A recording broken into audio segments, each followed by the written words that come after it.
Okay, good afternoon. My name's Sam Greenstein. I am part of the Mentorship Subcommittee, and welcome to the Best Practices for Developing 2026 Annual Meeting Submissions webinar. This afternoon, so I'm part of the Mentorship Subcommittee, but we'll have Dr. Larkin Cow, who's the program chair of our annual conference for 2026. We'll have Dr. Molly Cinderella, who's chair of the General Sessions Subcommittee, Dr. Damian Moran, who's vice chair of General Sessions Subcommittee, Dr. Kelly Koza, the chair of the Pre-Conference Courses Subcommittee, Dr. Vikaramaya Kari, who's chair of the Brief Oral Papers and Poster Subcommittee, and then Dr. Deepika Sundaraj, who's vice chair of the Subcommittee on Accessibility, Fellowship, and Engagement, otherwise known as SAFE. Just as a friendly reminder, if you have any questions during this webinar, please put it in the Q&A, and we'll have a hopefully nice, lively discussion afterwards. Otherwise, I'm going to pass it on to Dr. Cow. Thank you so much, Sam. So my name is Larkin Cow. I'm the program chair for 2026. And speaking on behalf of our annual meeting committee, we're so excited that each of you has tuned in today. For my part, I will speak briefly about our conference theme. I'll go over the submissions timeline, a few clarifications and highlights for this year, and I'll close with a word of encouragement before handing it over to our subcommittee chairs. Next slide, please. So the theme of this meeting is expanding the vision of CL psychiatry, new roles, new settings, new pathways.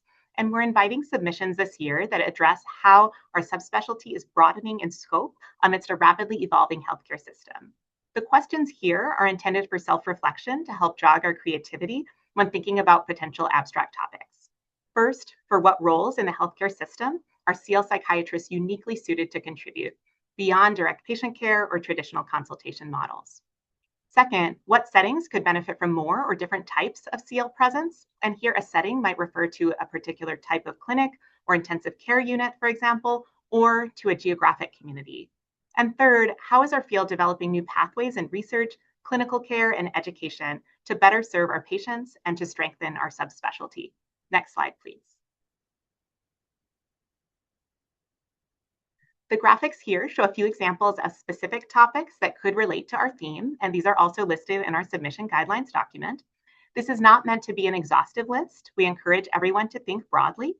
And while submitting an abstract that is specifically related to the theme will gain you slight preference in scoring, every year we also accept many abstracts that are not specifically related to the theme, but are deemed to be high quality and of high interest to the CL audience. Next slide, please.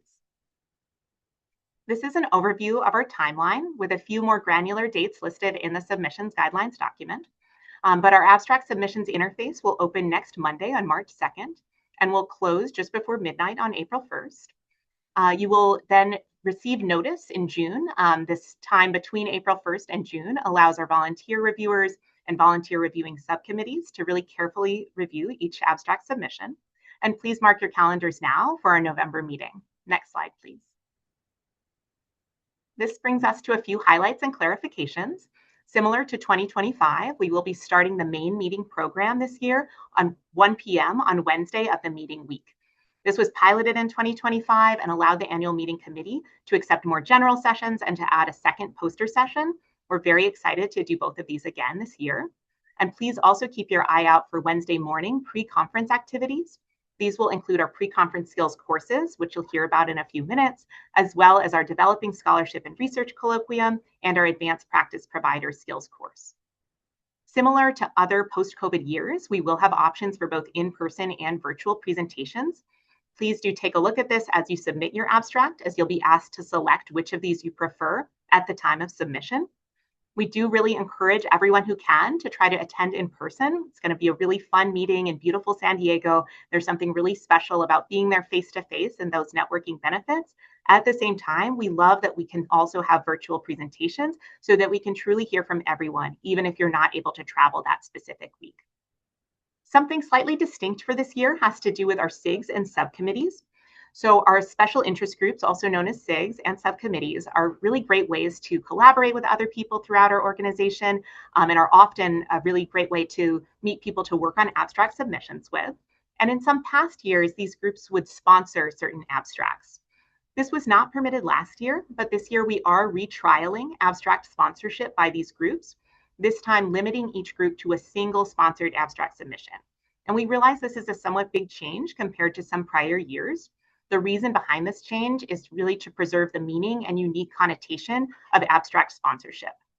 We recognize that many of these groups are contributing to far more than just one submission, and we do welcome you to write in the body of your abstract if it came about due to a collaboration in a specific group, but only one per group should have sponsorship in the title, and your group leader will be asked to attest that that is the one that they are sponsoring. The final item on this slide I'd like to discuss is continuing medical education credits, or CME eligibility. It's important to our annual meeting committee that people attending the conference can claim CME credits for every live session that they attend. And last year, we received many questions about why certain abstracts might have been deemed CME eligible or not. And our goal this year is to demystify that a little bit. And so CME eligibility is determined by our CME sponsor, which is a company called a MEDCO. And a MEDCO has very specific guidelines that they must adhere to when determining which abstracts are eligible for CME credits. And this year, we've included many of those guidelines along with links to the full text in our submission guidelines document. And we strongly recommend everyone look that over, especially if you'll be talking about something that's considered a controversial topic, which includes anything that's experimental or not FDA approved. And importantly, we're not saying that you cannot talk about these topics. Certainly we do many times in medicine and especially CL psychiatry. But if you are speaking about one of these topics, it's important to frame this in a balanced way and to be transparent about it. And so while we may have room for a few non-CME eligible presentations in our virtual program to give your abstract the best chance of acceptance, we strongly recommend that you take a look at these first. Next slide, please. I want to end here with a word of encouragement that annual meeting submissions are very competitive, as you can see from this table of 2025 data. And essentially every year, our annual meeting committee receives so many outstanding abstract submissions that we can't possibly accept all of them. And while this is a great problem to have as an organization, it doesn't necessarily make it feel better when you've worked very hard on an abstract and it isn't accepted. So I bring this up now to emphasize that this is a common experience known to me personally and to almost everyone else I know in this organization with whom I've had this conversation. We don't want this to discourage anyone from submitting. There are many stories of submissions not being accepted one year, but being accepted in a subsequent year. I also want to emphasize that there are so many ways to be a valuable contributor and a participant in the ACLP annual meeting beyond abstract presentation. And finally, I find that when an abstract isn't accepted, it can be a great invitation to mentorship. Next slide, please. And this year we have a new mentorship initiative that I'm really excited to highlight here. This is a pilot program that we're doing in conjunction with the research subcommittee that will link individuals with research subcommittee volunteers who will give you feedback on your abstract before you submit it. And so the due date here is quite soon. It's on March 1st, and it's specifically open to ACLP members who are either trainees or early career psychiatrists who do not have ready access to mentorship in their own networks and who have never had a past ACLP conference submission accepted. Importantly, this program does not guarantee acceptance. It's actually completely separate from the submission process, and these abstracts will not be demarcated from others in any way in the formal review process. But we're really excited to offer this and hopefully to grow this in future years so that we can continue to expand the number and types of voices that we hear from at the annual meeting. So thanks so much for your time. I'm happy to take questions at the end. I'm excited to hand it off to Dr. Deepika Sundaraj from the Subcommittee on Accessibility, Fellowship, and Engagement. Thanks. Thanks, Dr. Cow. Hi, everyone. I'm Deepika Sundaraj. I'm the Vice Chair of the Subcommittee on Accessibility, Fellowship, and Engagement, previously known as the DEIA Committee. And I'm going to be walking through how ACLP would be incorporating breadth and depth in submissions for 2026 and how you can meaningfully incorporate this into your submissions. Next slide, please. ACLP remains committed to creating a welcoming and respectful community that reflects a broad range of perspectives and experiences. And to that end, we are asking all submissions to include a response within a 100-word limit to how or why their topics will address both of the following. Provide balanced information regarding presentation, including but not limited to how the topic affects communities with less representation in research or individuals from marginalized groups, as well as gaps in research access or outcomes, and include speaker panels that reflect the breadth of our diverse Academy membership with participation from speakers of differing identities, professional backgrounds, geographies, institutions, and career stages.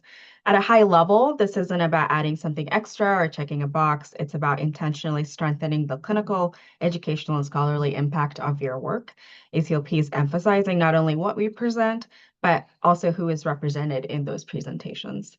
Reviewers are looking beyond general statements about diversity to see how your topic, framing, and speaker group meaningfully expand perspectives, address gaps, and advance equity in consultation-liaison psychiatry. So as you're preparing your submission, it helps to think, what is new here? Who is missing from the conversation? And how does this change practice or understanding? Next slide, please. Contributions to breadth and depth can take many forms. The following slides contain examples on how your submission topics or speaker panels can do this. Next slide, please. So these are some examples specifically related to content. I'm not going to read through all of these, but they are available for your reference. And I do want to highlight a few ways to approach breadth and depth through your content. One approach is to interrogate disparities within your topic. For example, are there populations where diagnosis is delayed, presentations defer, or outcomes are worse?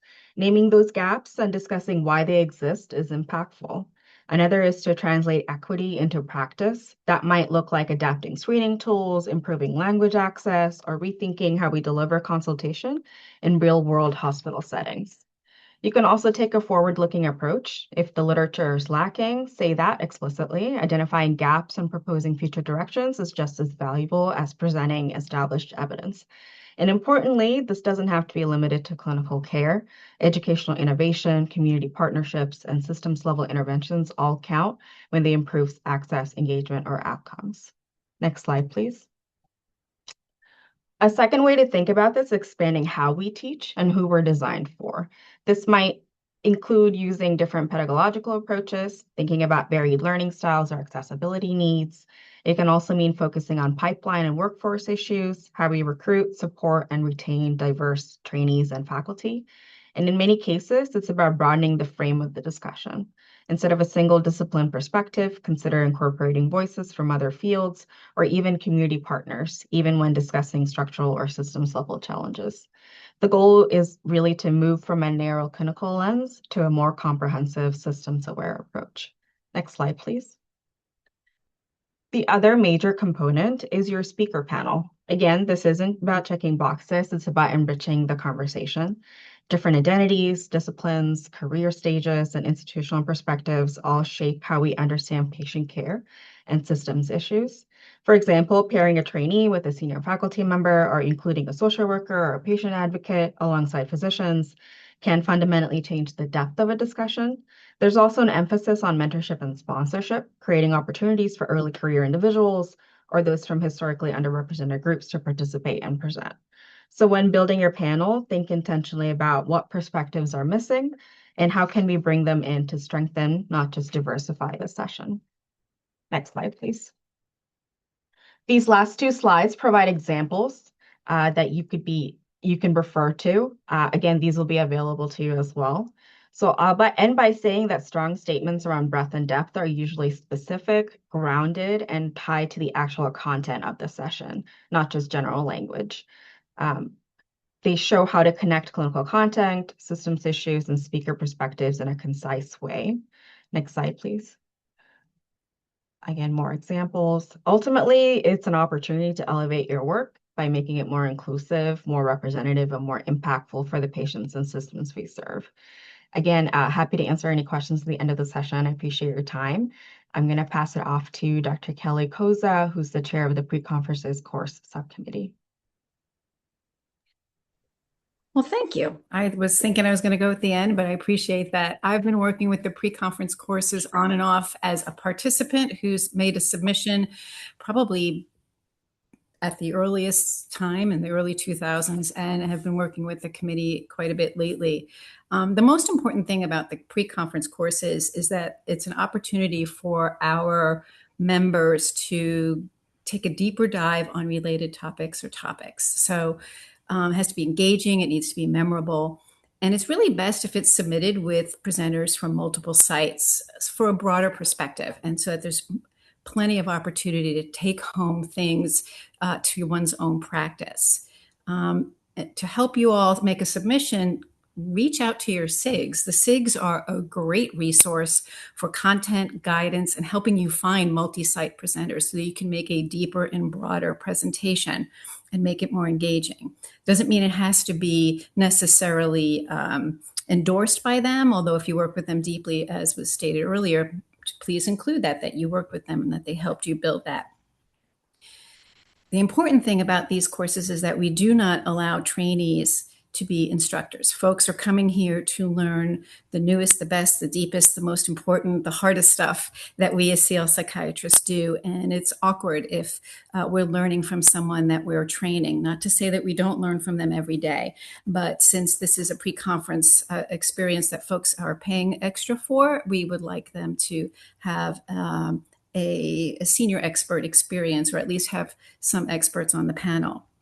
So the goal is to take away a deep knowledge of a topic. Some examples that have been really popular and well received would be like radiology for psychiatrists, where in that course, we actually sat there, heard cases, and learned how to read MRIs, CTs, and certain other things, PET scans, or cardiac issues for psychiatrists, where Scott Beach and company sat there and helped us remember how to read EKGs and how to calculate QT intervals, or learning bedside hypnosis.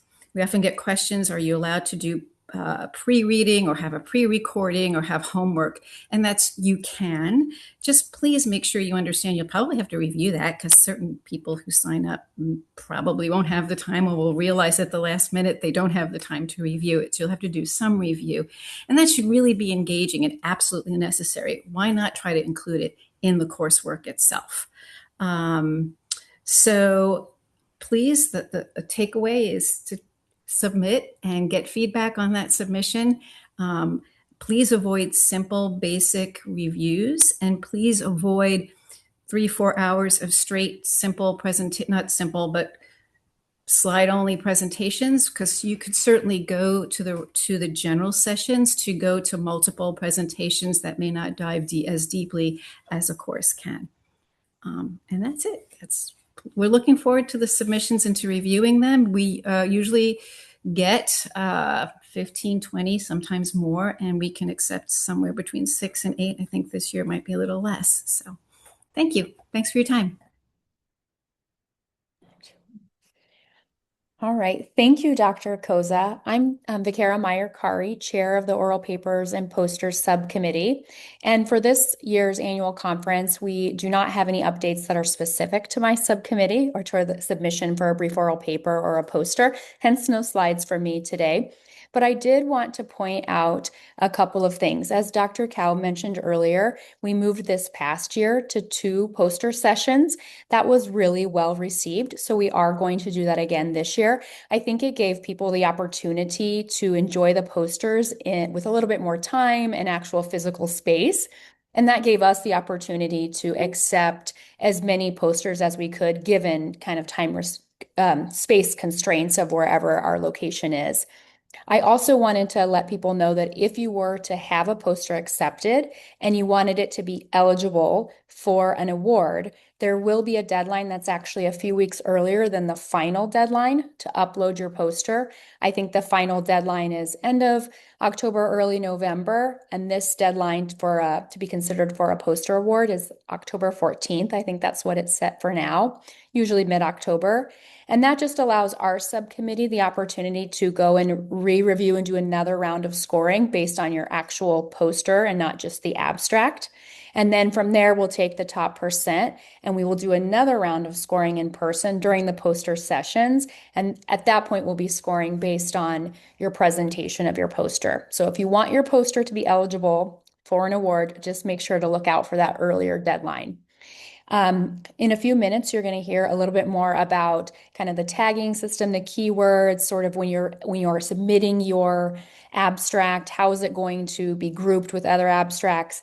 And so I'm going to pass that off in a moment, but I just wanted to make a point to say that the scoring rubric and that tagging system is going to be consistent across all submission types. So even though you'll be hearing it under general sessions, that will also be applicable for brief oral papers, posters, and the pre-conference courses. So with that, I will pass it on to Dr. Molly Cinderella, Chair of the General Sessions Subcommittee. All right. So hoping that everyone can hear me. We really had two goals in the General Sessions Subcommittee. We wanted to make the overall process more transparent. So we'll talk a little bit about how we'll be offering feedback for rejected submissions. And we wanted to kind of revolutionize how we look at the general sessions themselves, how we sort them, how people find general sessions when they're at the meeting. And for that, I really want to thank my excellent co-chair, Dr. Myron, and one of our committee members, Dr. Ramirez, who really took the tagging system by the horns and have made it, kind of brought it into 2026. Moving on to the next slide. The main takeaways are the category and tag system, the AMEDCA review process, which Dr. Cow talked about. We'll talk about it a little bit more because I really want us to be able to see really excellent presentations, even if they happen to be about ketamine or psychedelics or MAID or the more controversial topics that we love to attend once a year. We will be offering limited feedback for declined submissions for the general sessions only. I am not promising that Dr. Carr or Dr. Kaza will give you detailed feedback about things in their domain, but this is something that I really, really am excited about. We are consenting all reviewers both in the first and second round. And the declined submission feedback is going to look like probably an AI enhanced summary of the written feedback that we get in those rounds. So if we have any reviewers in the audience, please write comments. We're still going to do a 75-minute length. We're still going to have 4 speakers per session, and we're still going to do a 2-phase review process for general sessions because that we have found really, really helpful in ensuring that we've got good depth and breadth of session content. Moving on to the review process, moving on to the review process in the slide set. The main kind of takeaways here is we do want presentations on controversial topics, but they need to be balanced. So talk about how sometimes people get hooked on ketamine and really, really don't talk about how to give patients ketamine. I've been through these reviews, giving people instructions on how to administer a controversial treatment. It seems to be one of the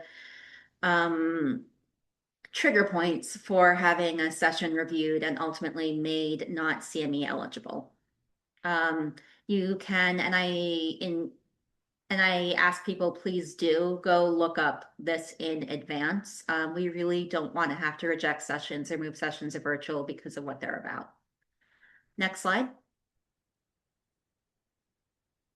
So the main things we think about when we score abstracts, overall abstract strength, does it seem like a good presentation? Is it something that you want to go to, that you want to fly away from your family and your job and sit through for 75 minutes? Does the content seem like it is about 75 minutes worth of content? Hopefully it doesn't seem like it would be better suited to best oral papers or better suited to a workshop, but sometimes that happens. How much are we working to enrich participant engagement and interactivity? We care about this the most for live presentations. We're trying to move away from 75 minutes of just straight knowledge transfer and have more interactive sessions across the board, although some topics are appropriate for knowledge transfer. We're also looking at the originality. Is this something we've seen at the last 10 ACLPs? Is it something that we've seen at 3 of the last 10 and we're due for an update? Is this a topic that we've never seen? These are all things that we think about kind of when we're globally scoring abstracts. Next slide. Again, we want these to be well organized. I've noticed a trend in the last few years of reviewing these that abstracts that outline the content and specifically outline the timeline and the plan for a presentation tend to be scored much higher than ones that kind of just do the content review. And also, what value does a particular speaker bring to a presentation? Is if someone is kind of the anchor for the presentation, tying things together, we might care a little bit more that that person is in a senior role or further in their career, has done research on the topic, and that would be less appropriate of a role for a trainee. Next slide. Again, abstracts that are not accepted are things that promote only one institution or program. Although if you've got a really, really cool pilot program and you've got 4 people willing to talk about, that will be received differently if you're all from the same institution than if you're just trying to talk about psychotropics in the ICU, in which case we probably would want more points of view on the panel. And then again, single case reports are not what we're looking for. We get a couple every year. Next slide. We're going to skip over this for time, but these are the highest scoring abstracts from the first and second round for last year. These are my comments, not the comments from the reviewers, because we didn't have their consent to put them in here. I just want to note that the last one was unfortunately not CME eligible. Next slide. And this is kind of the meat of my presentation, kind of talking about how we review sessions and how we decide.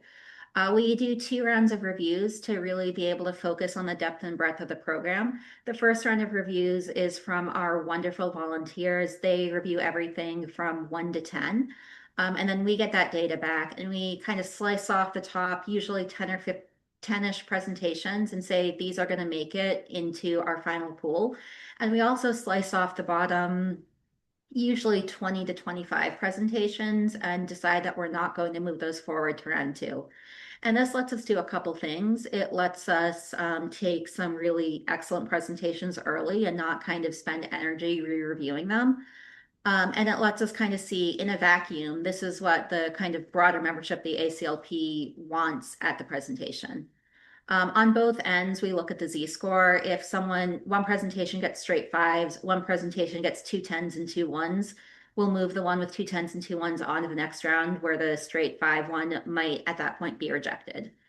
In round 2, we look at both the overall score and we look at 4 subscales, which are going to be on the next slide, to really get a more detailed look at the presentation. And when we move things from round 2 to accepted, about 2/3 of that is based on the round 2 score, and usually about 1/3 of that is based on what is the content that we want to promote for that year's panel. For example, and I really want to stress this as an example, we might cut the lowest scoring of some really excellent ethics presentations to ensure that there is some material in the program dedicated to transplant.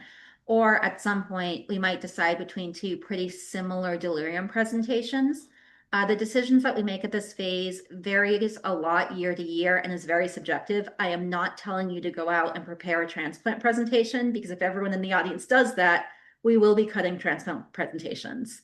And I really just want to emphasize, honestly, 95% of the presentations we get could fit in a program, even some of the things we're forced to reject in round 1. We get a lot of really excellent content every year, and most of our decisions are about making sure that kind of there is something for everyone, no matter what they subspecialize in or what they just kind of show up to San Diego wanting to learn more about in the program. And these are the questions that we use. For time, I'm gonna move to Dr. O'Myron, but we want to really look at, does it meet the meeting theme? Is it relevant? Is it novel? And kind of the depth and breadth, diversity component for round 2. All right, I'm gonna go ahead and pass my baton. Oh, sorry, these are the questions we use.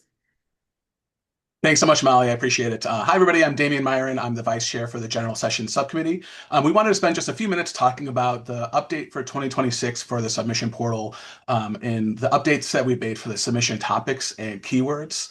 So we wanted to update the topics in the system of keywords and topics for the last few years, and something that we've put a lot of effort into since the end of the 2025 meeting. And we had a few goals in mind in this process. So we wanted to improve the way that submitters can self-identify what topics within the field of CL are relevant to their submission, especially for those submissions that the subtopics are not necessarily hinted at in the title. This way you can still identify, like, this is what my talk's all about. These are the key themes for the talk.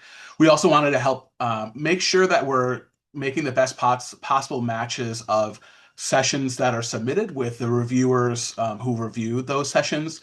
We try to match sessions that are submitted with people who have expertise in the area that the session covers. So having this system helps us make sure that we are making those connections as closely as possible. And also at the time of the annual meeting, we want to make sure that attendees are able to find presentations that they're interested in and prioritize them during the meeting. This is similar to how we've had tracks in prior programs. If you've remembered in prior years where there were different tracks that you could, that sort of identified what topics were within, or identify specific topics branching across or spreading across the whole conference. So this is another way of doing that to make sure that the attendees could find topics that they're interested in. And then sort of secondarily, it helps us look at how topics are changing over time at the annual meeting. So how if there is a rise in certain types of presentation types, certain different topics within CL. I can say just as an example, we've seen the number of AI submissions going up a lot in the last few years, which I think is probably not surprising to many people, but this is a way of more concretely seeing how these trends are changing. And then next slide.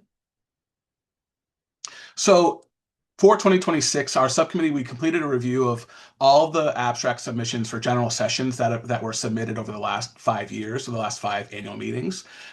This was not just sessions that were accepted, but all that were submitted. And our goal was to identify or create a system of keywords and topics that cover the breadth of CL psychiatry. So all possible submissions, content within the submissions. So the review, we have now 55 keywords that are divided across 9 topic groups. We'll go through on the next few slides how you go about actually clicking these into your submission. But just a note, and I'll talk more about this at the end too, but with this new system, we're asking people just to use use the keywords that are in the list that we've generated from the last 5 years and not write in new keywords. That just helps make sure that we're not, if somebody wrote in their own keyword, it might be lost and not compared with other submissions in a similar category. So like we have a transplant category, but if you had typed in hand transplant, it might be lost in the mix. So we'll see in the next few slides like how this will go. And then next slide. So when you're submitting your abstract, you'll choose one overall topic and then one primary keyword for your session. And then you have the option of you have 2 secondary keywords that you can choose from. As of right now, we're asking you to choose one secondary keyword, and the third keyword, which would be the second of the secondary keywords, is optional. And it'll make more sense on the next slide. Next slide. So we'll walk through in the next couple slides how you go about choosing your topic, your primary keyword, and then your secondary keyword. And then as an example session to go through the portal, we had this sort of mock submission title, Training Residents in Managing Delirium in Young Adults. And we chose this on purpose that you can see there's a few different categories or a few different topics that could be discussed in this general session, both the training aspect, delirium aspect, and then the young adult session. So that we'll see in the next few slides how the tagging system helps you identify what is the core component of your talk. Next slide. This is a mock-up of the submission portal. It looks similar to last year. Once you get to this part of the submission page, and just as an example, we chose general session here, but it should be similar for other submissions as well. But you enter your title in on that first bullet. So our title is Training Residents in Managing Delirium in Young Adults. And then you're asked to choose your topic. When you click that drop-down list, you'll see other options. But for this one, we chose education, training, and professional development. Next slide. And then, so you see here, we just highlighted it. At the very top of this, it says, please click here for a list of acceptable categories and their definitions. And we'll see where that link takes you in a slide or two. Next slide. So this is, if you click that link, you get sent to this web page, which shows all of the keywords on the left, the category that the keyword falls into in the center, and then the definition of each keyword to give you a sense of what do we mean when we're saying these keywords and what sessions would meet criteria for the keyword. This is just the first handful, but the full list is online. Next. So here you would choose your topic from this drop-down list on question 2, and then next slide. Here you're choosing your primary keyword from the drop-down list. So for this session, it's, like I said, training residents and managing delirium in young adults. But for the sake of this example, we decided that this session is really about, it's a training and medical education session. So that's the primary keyword we chose here. It's training and medical education, not necessarily delirium or young adults. Next slide. So then on the next page of the portal, you'll get a chance to choose 2 secondary keywords. And here we typed in the 2 secondary keywords, child adolescent psychiatry, and then delirium. So those topics are still very relevant to this talk, but the talk, like we said, the primary keyword was more of a training and education talk. And then next slide. Yeah, this is just highlighting. This might look a little different when the submission portal opens, but these are the secondary keywords. Next slide. And I should say the primary and the secondary keywords, they're all from the same list of 55. So there's only one list that you have to worry about when you're picking your keywords. And just some things to remember in this whole process does not impact the scoring of your abstract at all. It's really just to help us organize the submissions and make sure that attendees are able to see the sessions that they are able to attend the sessions that they're interested in. You can choose up to 3 keywords, but you're not required to choose that many. So as of right now, we're having people choose 2, but you could choose 3. And like I mentioned, the keywords help connect with audience members, but also with the appropriate reviewers when we're reviewing the submissions. And then we're having people just use the keywords and topics that are on the websites. And then, yeah, so just using what's on the website. And I think that might be my last slide, and I'll turn it back over to Dr. Cow. Great. Thank you so much, everyone, for your attention, and to all of our speakers. Our subcommittees work incredibly hard to make all of this happen. And just to summarize, we've discussed our meeting theme, timeline, some highlights for the meeting, including our abstract pre-review pilot, some advice on the breadth and depth statement, and details on the abstract review process from our 3 reviewing subcommittees. We're really excited to reading your abstracts and having a fantastic meeting in November. I'm going to hand it back to Dr. Greenstein for some time for question and answer. Thanks so much. Thank you, everyone. And yeah, I'm gonna just start reading some questions in the Q&A. Please feel free to send or submit. The first one, it was already answered by Dr. Cinderella, but just in case anyone didn't see it. So the question was, for general sessions, how can we highlight strategies in participant enrichment in the abstract? Dr. Cinderella answered, there are a few ways. You can mention breakout groups, mention that you'll be doing audience polling, or block out time for it. Look at in quotations, where do we go from here, and a tale of 2 ketamines for examples. The links are going to be in the slide set, which should go out after the talk. Another great interactive session, she comments, was one on gamification of resident training. Not sure there's and then there's another question. For the mentoring, does every speaker have to meet the requirements? Early career, never had anything accepted, or just the lead speaker point of contact? And that may be, I wonder if that's for Dr. Cow. Great. And so that's for the pre-abstract, for the abstract pre-review? I believe that's what they meant, yes. Perfect. Yeah, great question. Only the lead author would have to meet those criteria. Great question. Great. Some other questions. Are the maintenance of certification questions due at the time of the abstract submission? I can take that one as well. And so this is a slight change from last year. So last year we collected maintenance of certification questions after letting people know whether their submissions had been accepted or not. This year we're requiring them at the time of submission. And this only applies to our general session submissions or our pre-conference courses. Each of those are required to have 4 maintenance of certification questions. And our lifelong learning subcommittee has provided a really excellent guide that's part of the submission guidelines. If you're curious, how do I write a good question? What are the standards? Please take a look at that in the guidelines as well. Thanks.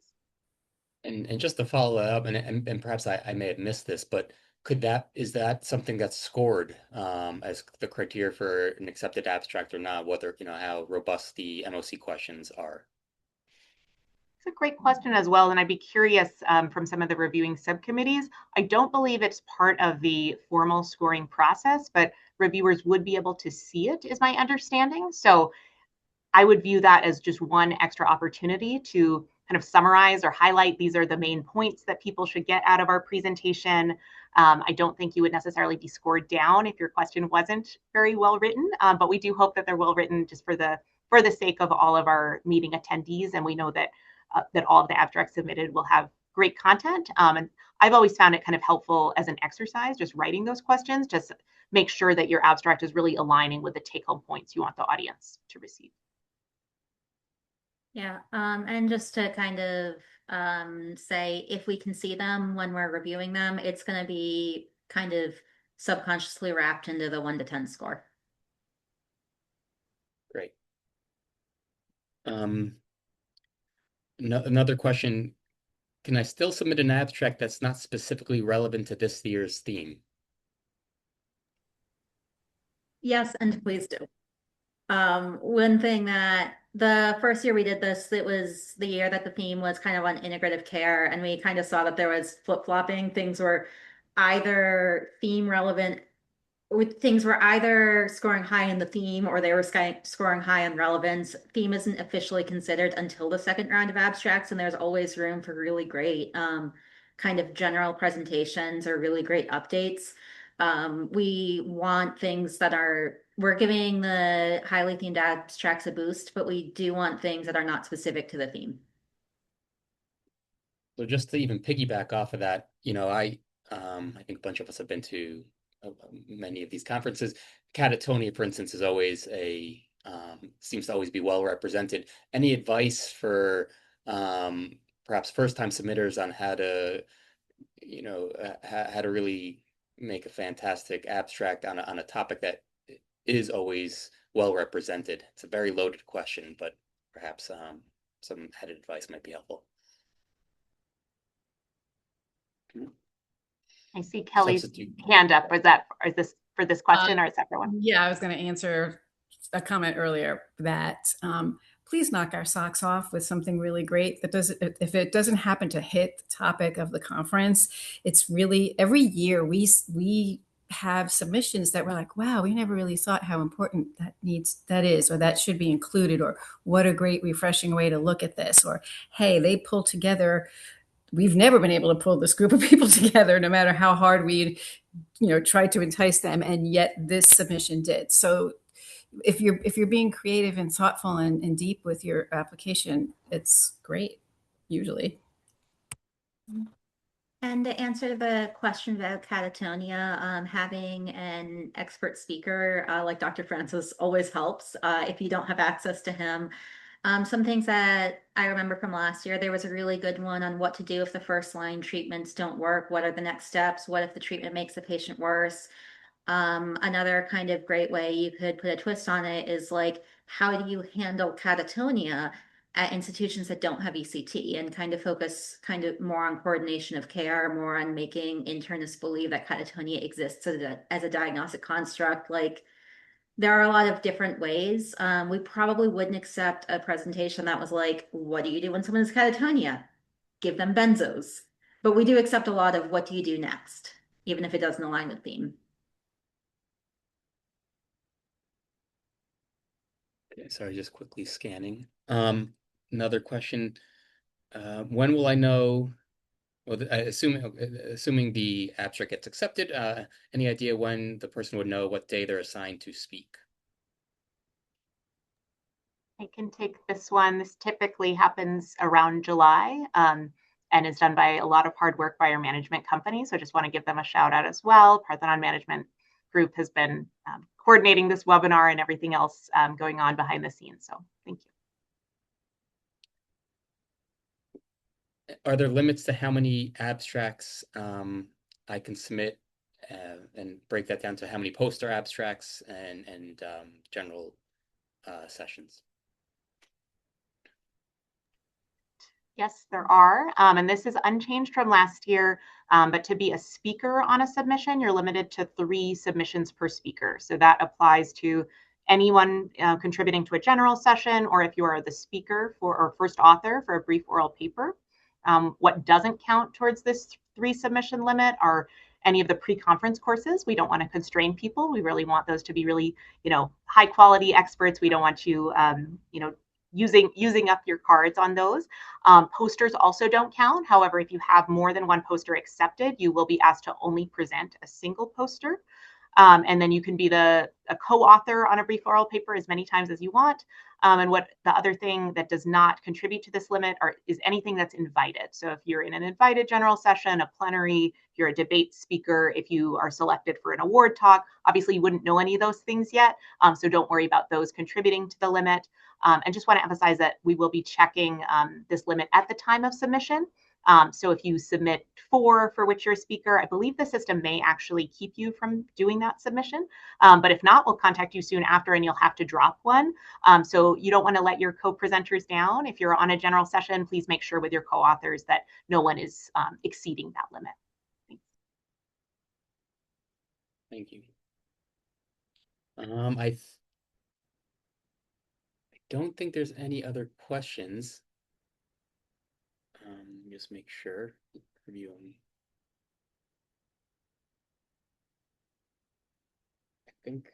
I think that's it. Oh, Dr. Koza. Oh, thank you. I thought I was going to be going at the end, so I didn't get into all of how we were going to score, how we then the pre-conference committee score and review, because it's very similar to the way you guys are all doing that for the general session. So really, we have a committee that goes through two-layer review, and we use the same method.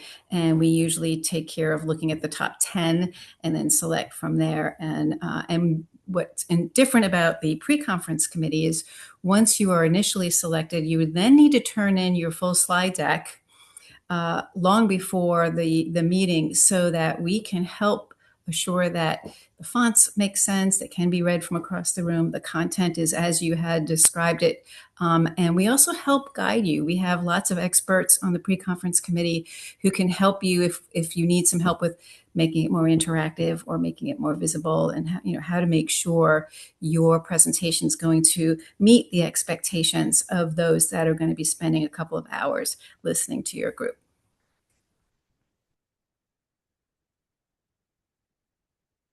Great, thank you. Well, I think we'll wrap it up then. Thank you so much to all of our speakers. I think this was extremely important and hopefully quite helpful, and have a great afternoon, and best of success to everyone submitting this year.